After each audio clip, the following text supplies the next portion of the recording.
Hi, everyone. It is Rebecca and Tara, and we are here with Reading from Our Shelves, which is our monthly chat about books that we literally have on our shelves. So, good morning, Tara. Morning, Rebecca. How are you? Good. Uh, yeah, overall good. The Good, weather's good. starting Yeah, to me get too. Me too. a little cooler. I like that. Yep, That's good. yep. So, how about you? Same. Leaves are beautiful this year so I'm in Southern Ontario, and usually I find our leaves when they change, it's more of like a brown and not super. Yeah. But oddly enough, we are having a beautiful leaf season this year, like Mm, oranges, yellows, reds. Beautiful. Yeah. nice. Well, I have to say that I was on a 2 week road trip. I just got back, and it was funny when I left, I wasn't seeing a lot of colors.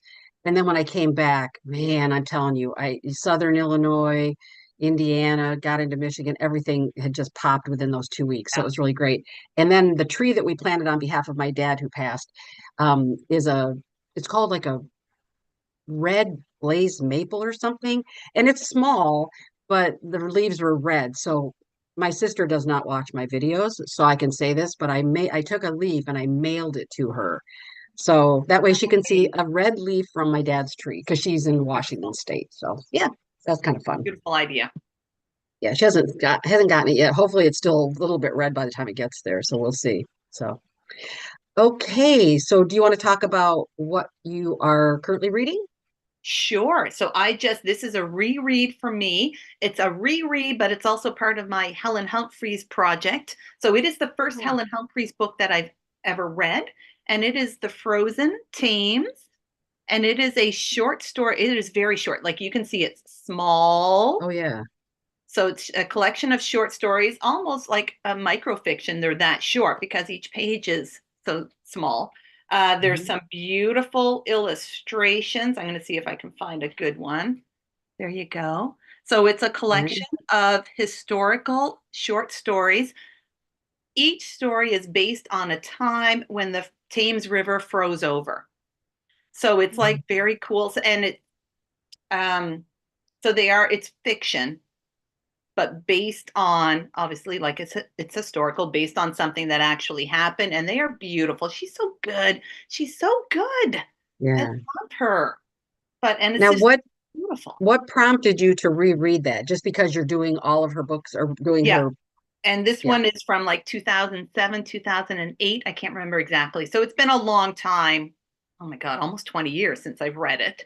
So I thought, well, this is a good time. And I had it on my shelf, and I don't have any other Humphreys on my shelf at the moment. So I'm like, this is a good time to reread it. And I'm so glad I did. And weirdly, is that as I'm reading it, like, I'm like, oh, yes, I remember this story. I remember this image. It's fairly, yeah, because she's That's amazing. impressive. Yeah.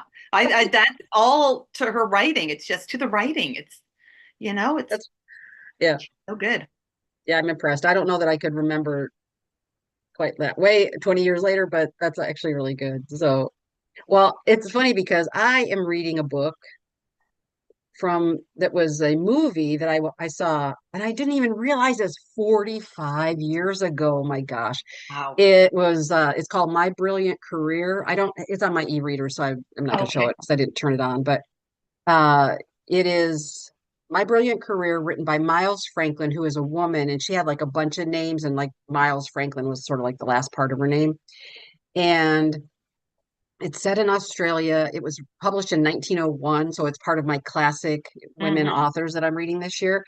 And I loved the movie so much. It was again came out in 1979. It was sort of ushered in that 80s uh Aussie wave of like all those movies that came out Yep. and became popular in American culture too. And Peter Weir was the director of many of them. So anyway, so I decided to read the book, and I'm really loving it. And I'm so tempted to go back and look at some of the scenes from the movie, but I thought, no, no, no, let the book play out the way it does. I don't know how accurate it will be to the book to the movie and all that, or movie to the book, but I'm just really enjoying reading it. So it just makes me so happy.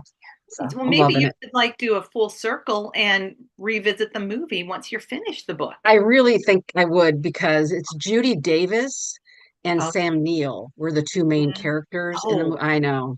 I know. And Wendy Hughes was in it. And I mean, it was such a great movie and it really made a deep impression on me because I was a teenager or maybe I was, yeah, yeah, 19, I think, when I saw it. So anyway, upper teenager, but yeah, young adult. So I'm loving it. It's so much Very fun. cool. So Very yeah. cool.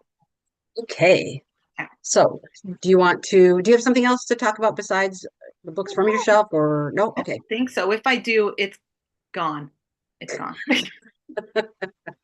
What about you? Anything else? No. No, I got Let's just nothing. jump into our books then. Let's just jump. Okay, sounds good. I'll let you go first. You can start. Okay. So the first book from my shelf that I read is called The Lighthouse Witches by C.J. Cooke, who I think is a Scottish writer. She lives in Glasgow, anyways. I enjoyed this book. I'd heard great things about it. Now, I think I didn't enjoy it as much as I thought I would. I'll just set it up for you that it happens present day and jumps so from 2021 and jumps back sometimes to 1998. So you get the alternating story lines, timelines, I guess. And it's about a single mother and her three daughters in 1998 who moved to a lighthouse off the Mhm. coast of Scotland to like she's an artist, so she's been commissioned to paint a mural on this lighthouse for the owner of the lighthouse. When she's there, she learns about the history of witches that's Mhm. happened in that little town. And over time, the mother and two of the children, two of the daughters disappear. And then in present day, you get the story of one of the daughters. I think she's the middle daughter. Uh, as she's pregnant, she's going through her pregnancy, and one of her sisters reappears. Oh my But gosh. she's the same age as when she disappeared, but it's like Okay. 20 plus years later. So I love the premise. I love the Yeah. setting. I think I didn't do this book justice in that I will have occasionally because I work from my car and like driving around and stuff, a lot of travel. So I will keep a book in my car and read Hmm. it whenever I have my lunch or if I have a few minutes break, like so maybe 3 or 4 days of the week kind of thing. So it was a slow read for me only because of the way I read it. But I think it's a very propulsive read. But I Um, didn't, do you know what I mean? Like I didn't yeah. get that opportunity. So whenever I would come back to it, I would kind of be lost in the story, going trying to remember what happened, Yeah. especially with the dual timeline. Yeah. So I'm like, I did not, when I finished the book, I'm like, I enjoyed it, but I thought I would love it. But I don't blame it on the book. I think I blame it on the reading process that I did. Yeah. It's almost like you kind of lost the momentum each time you had to kind of stop reading it, maybe. Yes, yes, exactly. Yeah. So as a result, I've gotten rid of my car book. Yeah. Like I don't keep a book in the car. I just now carry whichever book I happen to be reading. I will actually Ah, throw it in my bag each yeah. day because I'm like, I don't want that to happen again to a book. Like I'm like, I felt like as a reader, I didn't give it a fair chance. Yeah. So It if does. you like the idea of it, yeah, yeah, Yeah. right. I like I like the premise. It does sound really good. Yeah, and it's Yeah. based on like a true like I because then it led me to even though it's not Ooh. historical fiction really, it's a modern fiction like contemporary read. Um, it led me to do a little googling, and this actually did happen in this little spot in Scotland. All these witches were uh, burned, burned alive, kind of thing. So because Mm. you also, I should say, you get in the two modern timelines, you also get journal excerpts from the son of one of the witches at that time from a couple hundred years earlier. So she uses the names of women who actually were there, who were involved in the whole event. Yeah. That does sound interesting. You know what's funny? You and I have both read a number of books. It just dawned on me about women who go missing. You know what I mean? Like we've just read a lot of Yeah. books about women who go missing. They may or may not come back or whatever, but Yeah. the storyline is they go missing. So Yeah. it just dawned on me. Yeah. I think oddly, I think it's a reflection of our society that women go missing. Yeah, you're right. That Yeah. is true. So Yep. it's pretty easy fodder. Fodder. I don't Yeah. like using that word but it's something for writers to pull on. Yep. Exactly. Well, my first book, I decided to bring all graphic novels today because this is the perfect Nice. way to share how much I love these graphic Yep. novels. And these are ones that I have that I purchased and really love. And this one, it was so funny because this is for, I would say, grades, probably like second to fourth grade is probably really um, the age group for this book. But it's called The Res Detectives by Stephen Paul Judd, who is an indigenous um creative person. I mean, he does like I think he makes movies and he does like artwork and then he does graphic novels. And so I just love this book. It's like a thin little book. You can see it's a very thin little book. But here's the storyline. It said this summer Sembo just wants to chill, but that's not an option when it's a scorching day on the reservation and the ice cream man is a no-show. An attempt to impress his crush by solving the mystery, Sembo joins forces with his neighbor Nuseka and his dog Billy Jack, which I loved the dog. And this is to take on their first case as the res detectives. And so what's really fun is when he put it up on, he mentioned it on his Instagram. And so I did get a signed copy and I got stickers with it and a little card that says I'm a member of the Res Detective Agency. I mean, it's just really cute. And I loved it so much that I went and bought a second copy and sent it to my one of my grandnephews, Teddy, and he was the perfect age for this. But what I like about it too is that it does introduce reservation life to non-native people, children, and it doesn't have that heavy sort of colonial, manifest destiny kind of subject matter, but there are things in it that could lead a child to say, well, why is that? And I love that. I think this is a great book to start to open that discussion about Native Americans in the United States. So I think it does a lot, but I really loved it, and I love having a signed copy. So Yeah. that's my first book. That's a great choice. I remember you reading that originally. Great choice. Yeah. Yeah. Okay, so my next one is Halle Gaudry recommendation. So from River Street Writes, and it is Sugaring Off by Fanny Britt. So Fanny Britt is a author from Quebec, so originally written in French, and so this was translated by Susan Uru, who had done the translation of, you're going to have to help me, the Catherine Leroux book, The that future. in the future. Thank you. Yeah. So this was the English translation. It was the winner of the Governor General's Literary Award when it was first published, I think in 2021 in Oh, French. Yeah, yeah. So very quickly, it is no. about essentially the falling apart of a marriage. So the two main characters are probably in their 40s, late 30s, the wife, husband probably like late 40s. At the beginning of the book, they are on a vacation somewhere in the southern US. He is surfing and has an accident in that he hits a young woman while surfing.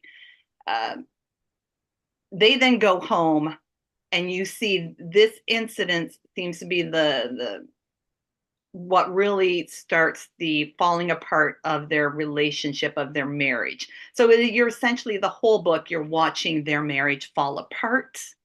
It doesn't sound like much, but it is fascinating.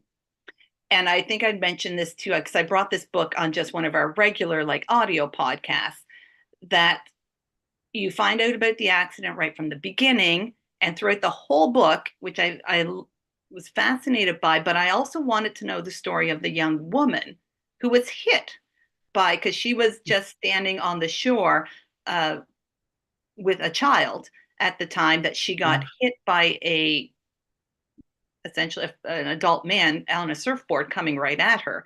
And you never get her story until I think the second last or the last chapter. And what I loved is my image of him was just, it stayed the same, right? From the beginning to through the book to the end of the book. I was just like, this guy's an ass. I don't like him. Right. But of the wife, I had a more sympathetic picture of her. And I still did, like, I still get why the marriage fell apart, and I saw her side. However, once at the end of the book, once you are reintroduced to the young woman's side of the story, who was the hit by the surfboard, you then get a picture of the wife, because you're seeing the wife from someone else's point of view, that I did not. And I was like, oh, I don't know if I would like her that much either. Like, so it's interesting to see that, well, people have multitudes, right? Like, how you behave with some people are not going to be how you present yourself to other people and Mhm. stuff. So I Hey, highly recommend it. so I have a question. Why is it called Sugaring Off? Because the title threw me off because I'll be honest with you, as soon as I heard that, I thought, oh, it's probably about a family and they like do maple syrup or something. I'm not kidding. That's literally what I thought. Like Yes. that was a term for like tapping trees or something. Yes. Well, Yeah. the husband is like a celebrity chef in Quebec and owns several restaurants and stuff like this and has a TV show, and Oh, he buys a maple farm. So okay. he's going through, after the accident, he's basically going through a midlife crisis in terms of his career and his confidence and his self-esteem, and he just goes off and buys a maple farm and expects her, and she's a career woman. She is a dentist. Like, she has a full-time career. And he bought this farm really without any input from her and expected her to be super happy and super like into it herself. And she's like, that's not me. I'm not doing Yeah. farming. Like, yeah, I'm not. So he's stuck doing this by himself when I think he thought that it would be like something for the two of them.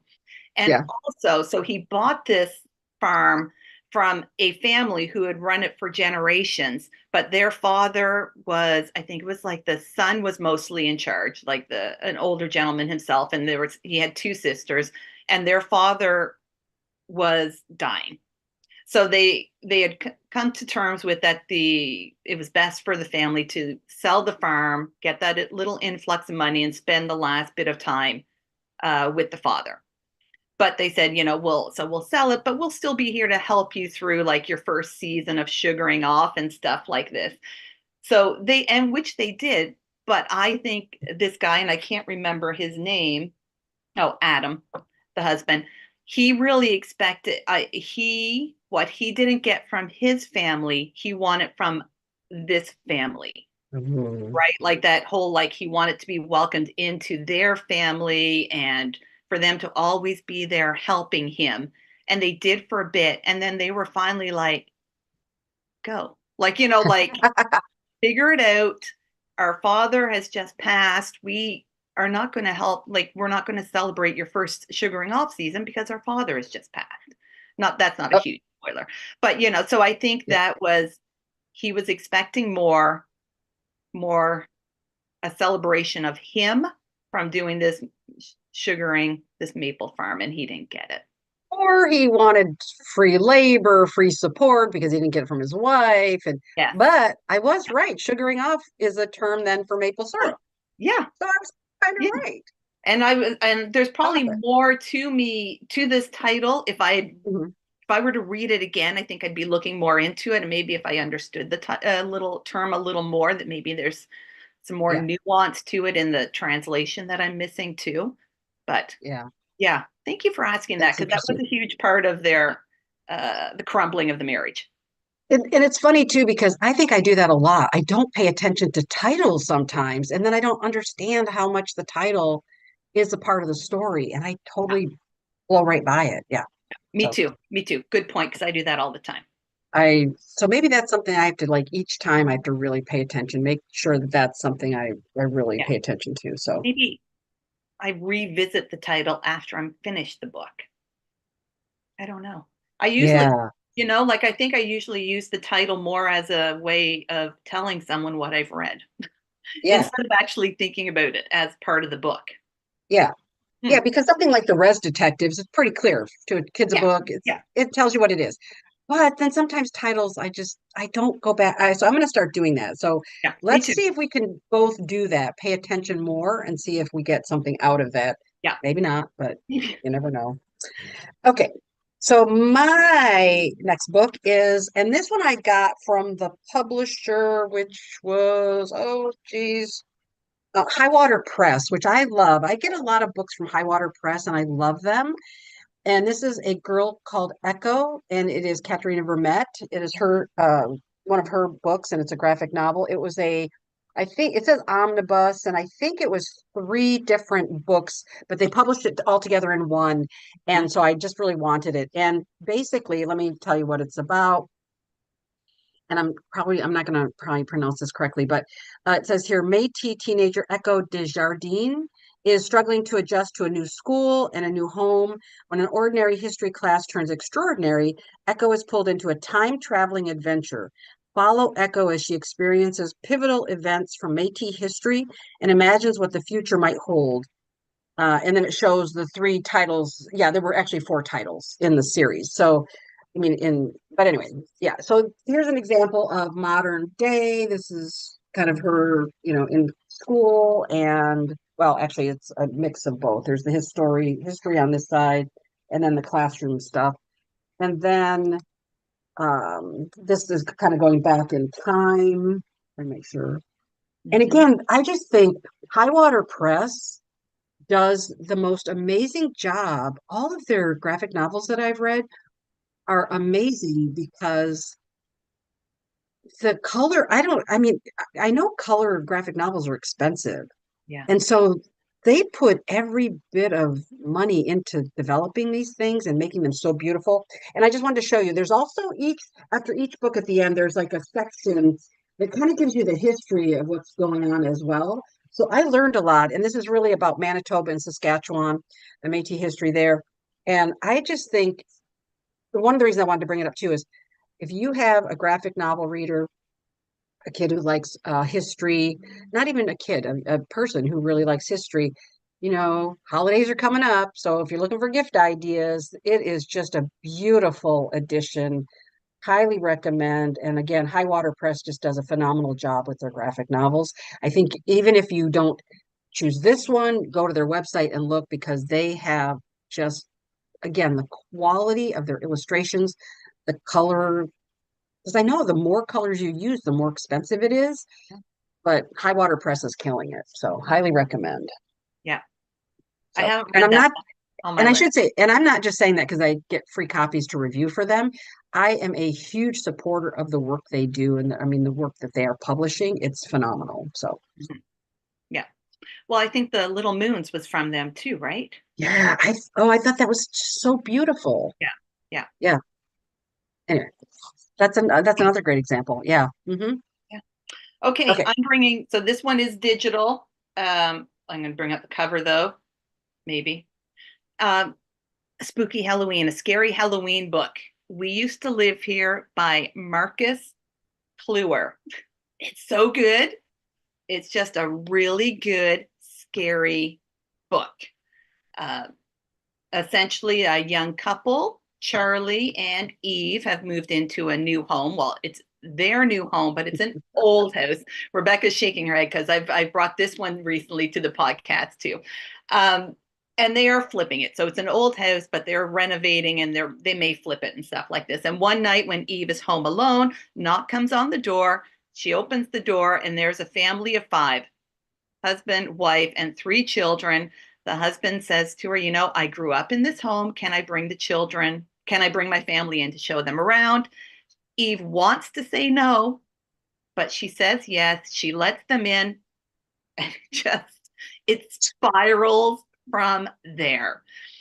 I read probably one or two horror books a month because I really enjoy them. And generally, I just read them like morning, afternoon, before bed. I can just kind of read them, right? This one, only daytime. I could not read it at bedtime because he Love tapped it. into something that terrifies me, which is weird people in the basement, passages, people just standing weird when you're not expecting it. And I was like, no, no. And it's a mixed media book because it started off as a collection or a series of short stories on Reddit.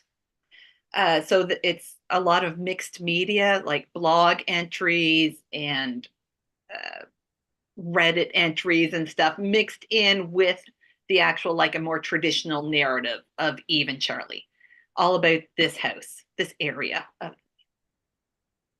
I that even when you were talking about it, I that is just terrifying to me. Like I don't think I could read it, especially if you say you had to read it during the daytime. There's no way on God's green earth I'm reading that book, I don't think. I mean, Yeah, I want to because it does sound really good, it is. but I And don't it think I goes have what it places where takes. you're not expecting it to go. Because I mentioned it to my husband and just quickly described it. And he's like, I've read that. Like, he's like, I haven't read that book, but that story's been done. And I'm like, not like, no, no, it Yeah. goes different places where you're not expecting it. And yeah, and it's not graphic except for one graphic violent scene at the end of the book kind of thing, like near the end. Other than that, there's like no graphic violence except for that one scene. It's just creepy. Creepy. Yeah. Yeah. Yeah. So That's a great title for good. Halloween. So I mean for the Halloween season or the Yeah. spooky season. That's great. Oh my gosh. I don't know. I might read it. I don't know. I We'll don't know. see. I think you should give it a try. I think I should. I do. I Be able think to I get it should. from the library because it's very popular. Like this is his debut novel and he's doing really well. Yeah. And there are books. I mean, I do read. I mean, I just haven't in a really long time. I used to always read like sort of thrillers, you know. I used to read a lot of them, I think, and I just haven't read them in a long time. I don't really know why I haven't, but I always read them in the daytime because there's no way, and especially many times in my life I've lived alone, and yeah, that wasn't going to happen. I wasn't gonna read that at night when I'm trying to go to sleep. I have a good friend who she would read the scariest stuff on the planet, and she lived alone, and she said, "No, I don't have any problem with that. No, I don't get scared. How do you not get scared?" I don't Anyways. know. I started reading in order, like, because I need something to read before I go to bed. It's just part of my like winding down. I was Yeah. reading a collection of Lucy Maud Montgomery stories, like the complete antithesis of that book. I didn't want anything that was going to remind me of that book. So I was reading about like old time courtships and stuff. I'm Yeah. like, oh, this is lovely. This is I love it. That's too funny. oh, Oh my God. Okay. All right. My next one is, and this is a classic. Probably everyone has read it, but I just wanted to bring it up because I never have talked about it on the podcast in any kind of length or whatever. But I love Jeff Lemire's Essex County. I love this book so much. I think this is my favorite of his so far, although he has a new one out. I don't like to read them as they're coming out. I like to read them when they're all together in one book. So I can't think of what it's called, but he's got something new, fairly new, I think, that's come out. But anyway, classic Lemire, just that kind of black and well, it doesn't even kind of black and white, simple kind of illustrations. But I will just say what it's about. Maybe some American, fans haven't or well, followers haven't well, fans of his if they were fans of his, they would have already read it. Never mind. Anyway, I'm going to read a little bit what it's about, what it says. Where does a young boy turn when his whole world suddenly disappears? What could change two brothers from an unstoppable team into a pair of bitterly estranged loners? How does the work of one middle-aged nurse reveal the scars of an entire community?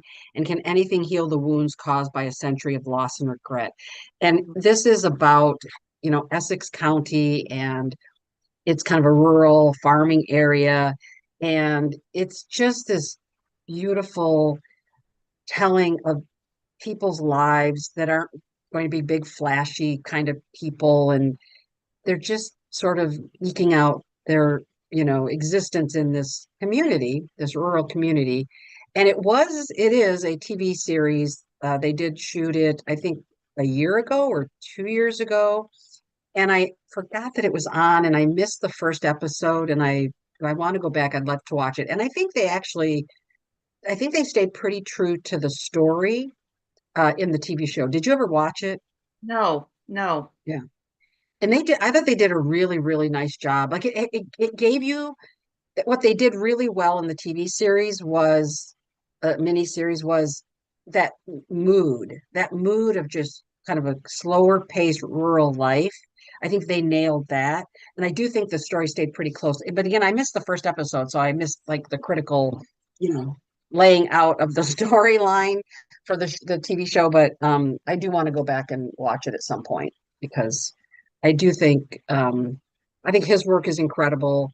I think they did a phenomenal job on it. Yeah. So, have you ever read it, by the way? I don't think so. I feel like I've read one of his books and it looks so familiar, but I can't think because I've just seen it everywhere that I'm like, oh, I think I read that, but I don't actually think I have. I think I got to Yeah, put that on my yeah. TBR because I don't think I have. Well, if you're interested, I'd be happy to loan it to you because I think too, I mean, as you can see, it's quite a hefty Yeah, it's a big book. one. It is quite big. But yeah, if you're interested, I can always loan it to you because I'm sure I can get it from my library too because it is. yeah. Oh yeah, absolutely. I'm sure. Yeah. All right. Okay. So my next book is another River Street Writes recommendation, and it is A Simple Carpenter by Dave Margoshes. Yeah. This is like a really unusual book. Essentially, we do not get his name, the narrator. It is first person narration, so we don't get his name. He just wakes up one day and we find out he's in his mid 30s because as he interacts and meets people, he finds out like from them his what they think his age is. So like mid 30s kind of thing. Anyways, he wakes up one day on a ship with no recollection of his life up to that point. So it's like he starts all over again. He's just had like an illness. He's woken up from an illness and he has no recollection of his life at all up until that point. Except, Is this modern day or is this okay, that's what's really cool. It takes place mid 80s, like mid 80s is when it's Oh, set. But when you're reading, well, when I was reading it, because it has a very biblical feel for a very specific reason. We did like with Three River Street Writes a little author thing, so an event with the author. So it's based on the Old Testament events brought from the Old Testament. So it has a very biblical feel. And I kept thinking as I was reading it that I was in biblical times, except then something would happen, or like there would be some little detail and that would pull you out and remind you that you're in like contemporary, like 1980s kind of thing.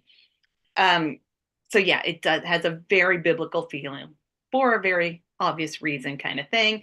The only thing he knows that he finds out from the person who's brought him back from his illness is that he is a carpenter on a ship. Up until this point, he's been building coffins, and he knows every language known. Like he can speak every language and he understands every language, and that's all he knows about himself. And he ends up kind of basically going on a journey of trying to find himself. But then as you go along, he's like, well, do I really want to find myself? Because then if you find out who you are, then you remember your past, and maybe sometimes your past is better. He gets this from some characters. Maybe the past is something better not to be remembered because you start with a clean slate. Like, your sins are forgotten, at least to you, kind of thing. It takes place in the Middle East. So in the Middle East in the mid 1980s. So you have a lot of the conflict is going on. There's some terrorism involved. I don't want to put any spoilers out there, but there's terrorist activity that he becomes involved in. What's interesting is that he passes as both like a Christian, a Muslim, and a Jewish person, depending on who he's interacting with. Like because of the language because there is no language barrier, he's accepted by everyone he meets. and he's like kind of generic in that no one really knows what his ethnicity, his background is. And as he's traveling, everyone he meets, the people, they're all like, we all get along. Like I live next to Christians, I live next to Muslims, we all get along. It's our governments that don't get along, that don't want us to get along. So it's very interesting. I struggled through it at times, but that's my own background of having trouble with the Bible kind of thing. But I kept wanting to know what was going to happen. The ending is pretty awesome, but I'm not going to say anything about it. The ending's pretty awesome. I really enjoyed it. I was glad that at the end, I was glad I kept with it and read it. Yeah. Yeah. Do I think he's Jesus? Because, that's the other thing. A lot of people he interacted with were kind of like, we think you might be Jesus, the simple carpenter, It's Okay. Offline, I have to talk to you about it. okay. Okay. I don't want to ask any questions because I don't want you to answer them Yeah. because you're keeping it simple, but I have questions. Yeah. I have Yeah. questions. It's very intriguing. There we go. Simple carpenter, Dave Margoshes. I think he's from Saskatchewan, from the prairies. Yeah. That's fascinating. Yeah. It's also when we did that, when we were talking with him. So he started writing this. What year was 9/11? What year did that happen? 2001, I think. He was started writing it just before that. The morning of 9/11, he was working on it when he found out about 9/11 and kind of went, the world is not going to want a book about terrorism. So he put it aside for a long time. And then, you know what? The world did want books about terrorism because there's lots of them out there and there's lots of TV shows and movies. So he picked it up several years later and continued with it and finished it. That's interesting. Yeah. Okay, that sounds very interesting. Yeah. Okay. My next one is it's called Wake, The Hidden History of Women-Led Slave Revolts. And I picked it up. I don't remember now where I picked it up. I don't remember where I bought it. Maybe I bought it online or something. But some illustrations. I should say this. It just says part graphic novel, part memoir. Wake is a must-read, imaginative tour de force that tells the story of women-led slave revolts and chronicles scholar Dr. Rebecca Hall's efforts to uncover the truth about these warriors who, until now, have been left out of the historical record. So, Black women being left out of the historical record, not surprised here, right? So, again, I haven't read it yet, obviously, because it's on my list, but I do hope that it's as good as when I read about the book. I hope it's as good as I want it to be. I'm keeping my fingers crossed. Yeah. Because I like this idea that it's part memoir. Like she was doing this research and then uncovered a bunch of stuff. And so it's her story, which I'm going to assume parallels these other amazing women in some fashion. So I'm kind of hoping that's what I get out of it. And I'm learning something I did not know at all. Yeah. When you purchased that book and told me about it, I immediately added to my TBR. And I will say anyone who thinks that reading and books are not political or should not be political. Perfect. Yeah. You have no argument. I'm sorry. Yeah. I mean, you can make reading not political if you don't want it to be, but it is.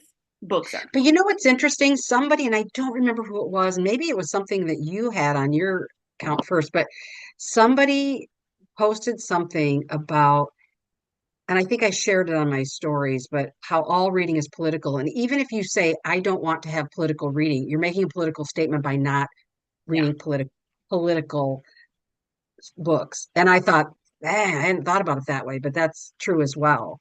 Yeah. So all reading, all decision making and reading is political. Yeah. Good book. Good book to bring. Yeah. I like it. Yeah. Okay. So for my last read book, because I have one more of adding to my shelves, but this is reading from our shelves, a collection of short stories. So it's The Djinn Falls in Love and Other Stories, edited by Mahvesh, Murad, and Jared Shurin. So I started this 1 month ago, I think sometime in the summer, early summer, something like this. Purchased it at the Bookkeeper in Sarnia. the first time Mm. that we went. And it is a collection of short stories, speculative slash sci-fi short stories, each story involving a Djinn character.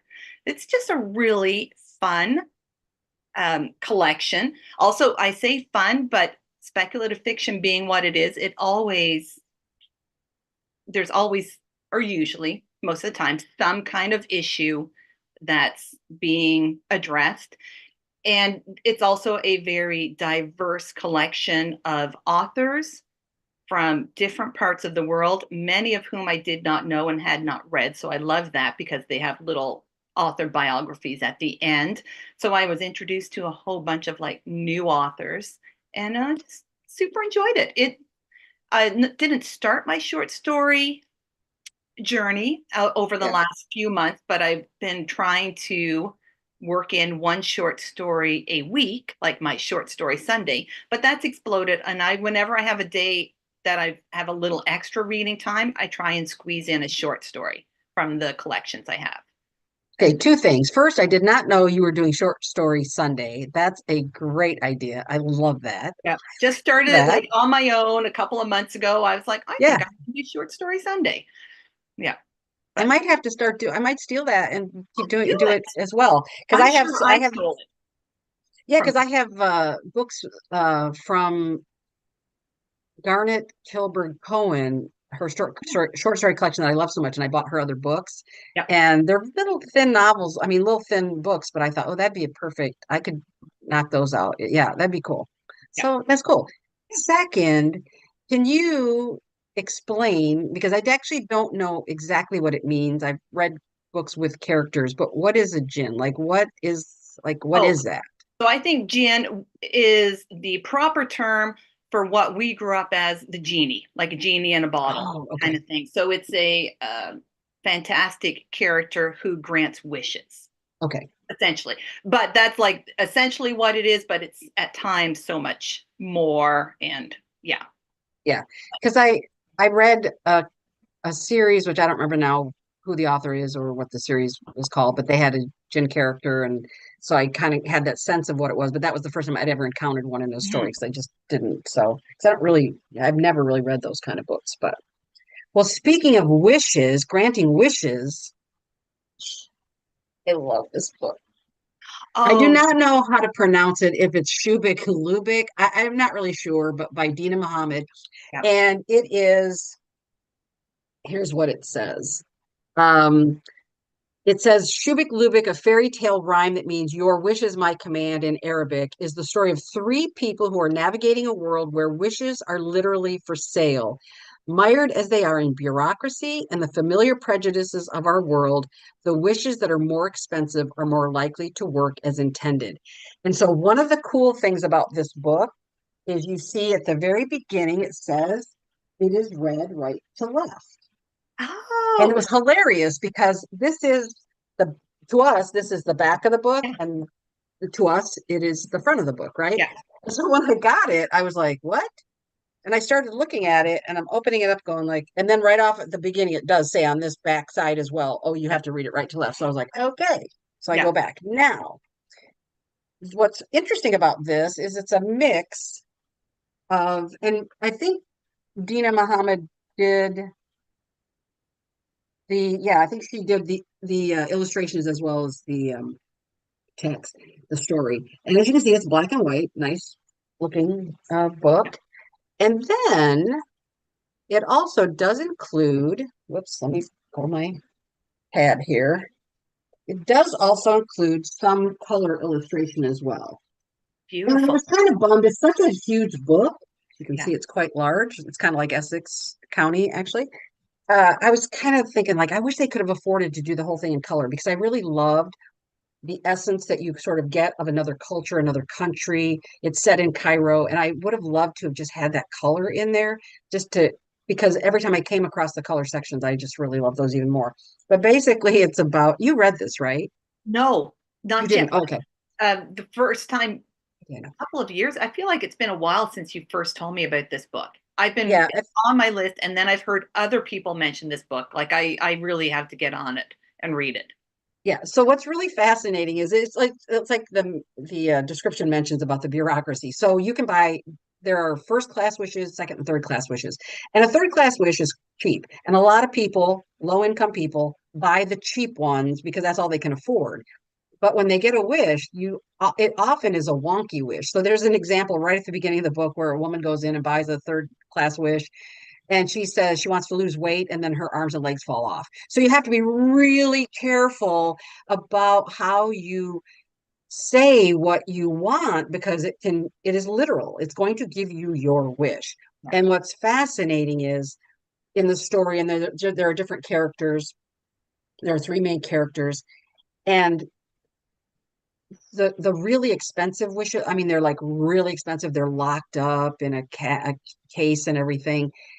And again, you're paying a lot of money and you have to be very careful about wording your wish. And I have to tell you, I absolutely love this book and I have recommended it to people. I don't know if anyone's ever read it. It's just really, it just makes you think, and especially the bureaucracy gets caught up in it, right? Yeah. And that's the other thing too.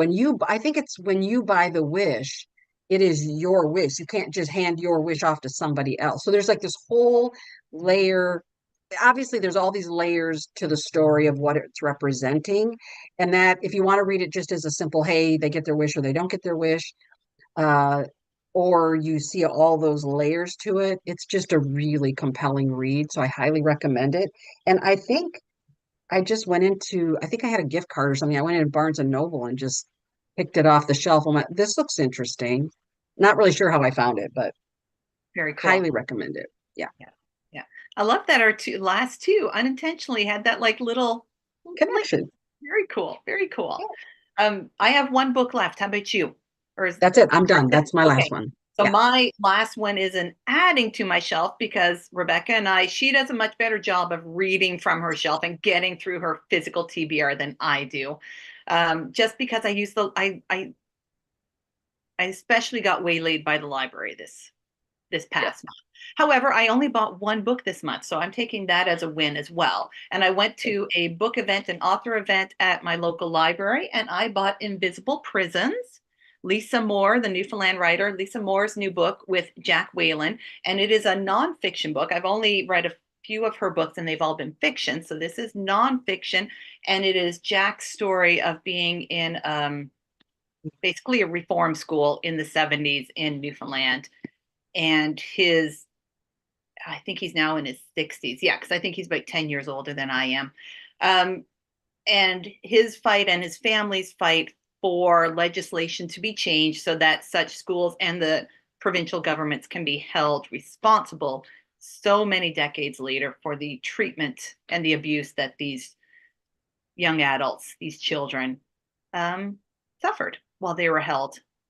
I think he was raised by a single mother, multiple siblings, not a lot of money. And I think he was caught maybe for stealing one day, like a very small amount, and then sent to this reformatory school as essentially punishment, held in Yeah. isolation for a huge portion of his time because he now travels around Canada if he goes when he was really fighting for the legislation to be changed. He had built a replica of the solitary cell that he was held in, and he would travel from Newfoundland to Ottawa when he was meeting with the legislature with this Mhm. cell so people could physically see where he spent hundreds of days at a time. Yeah. So I haven't read it yet. I will soon. Sounds, you know, harrowing. I don't think it's going to be an easy book to read, but But an important book to read. yeah. Yeah. Yeah. Yeah, I want to read that one as well. So, it's really funny. You bring up so many great titles when you talk about them that I was thinking it's easier for me to go back and look at your Instagram or your Bookstagram feed and then go like, oh yeah, that's the one I wanted to read. You know what I'm saying? Because I'm not going to write them down because if I do, I already have long lists of books, but I can just go back to your feed and then look at the ones you're talking about. And then I go, oh yeah, I wanted to really read that one. So thank you for having a Bookstagram account I can count on. Likewise. Likewise. Well, no, I don't know because I read a lot of read a lot of weird stuff. I mean, in terms of it's it's kind of that either going down a rabbit hole Yes. or I get into like a tear on something. Like I said, right now it's all about, classic literature. Like that's where I'm kind of at right now. And I've never been somebody who reads um current books. You even said you kind of wait till Yeah. the thing dies down a little Yeah. bit. A lot of Yeah. buzz if there's a lot of buzz. Yeah, that's right, Buzz. Yeah. So anyway, but yeah, I think I read weird kind of weird stuff. So anyway, all I right. think you read more a lot of niche stuff. And Yeah. yes, you're right, less popular. You're not going to Yeah. be what you read is not going to be a book that's going to be all over Instagram, which is good because the books that are all over Instagram, we you already see those. Yeah. We already know about them anyway. So Yeah.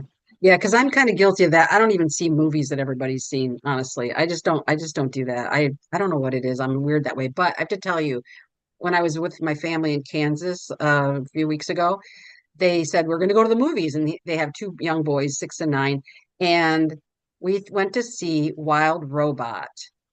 And I don't even go to see Disney. Like I don't know. I mean, I've never seen Disney movies. Like I never saw The Lion King. I never saw any of those Disney movies. But I have to tell you, I loved Wild Robot, and our good friend Zeralda just read it. yeah, And she read the book, and she said she always reads the book first before she ever goes to see the movie. And so I'm really curious. I do want to read the book now as well. It's a kid's book, but the story was like, oh, the illustrations, the characters. I loved everything about it. So if anyone's read Wild Robot, let us know in the comments. I'm really curious. And if you go to see the movie, if it's similar, I like to know that. So okie doke. I think that's it then, right? I think we're good. All right, so we will see you next time for another reading from our shelves. Yeah, And thank God Tara keeps adding to her shelves. yeah, I do. I do. But it's a new month. Now I start all over again. So Absolutely. All right, take care.